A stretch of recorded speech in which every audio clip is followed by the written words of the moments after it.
এক্ষেত্রে একটি বিষয় মাথায় রাখতে হবে, ডিজাইন করা ইজ পারমিসিবল, এটা জায়েজ, এখানে কোনো সমস্যা নেই। বাট কোনো নারীর হাতে কিংবা পায়ে কোনো পুরুষ যদি ডিজাইন করে মেহেদি লাগিয়ে দেয়, এটা কি জায়েজ নাকি না জায়েজ?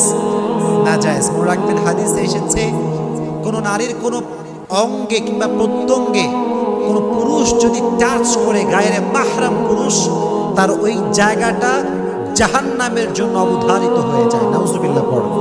এই জন্য নারীরা অনেক মডেল করতে গিয়ে পুরুষদেরকে গায়ে হাত লাগাতে দেয়, ইচ্ছা মতো তারা টাচ করে। মেকআপ ম্যান যারা আছে, এটা ঠিক না। যেখানেই পুরুষ টাচ করবে নারীর জায়গাতে, বিয়ে ছাড়া হারাম ভাবে ওই চামড়াটা, ওই দেহটা জাহান্নামের জন্য অবধারিত হয়ে যাবে। এজন্য পুরুষ কখনো নারীকে মেহেদিতে ডিজাইন করতে পারবে। আচ্ছা, এবার আসেন, হায়েজ কিংবা নেফাস অবস্থায় মেহেদি মাখা যায়?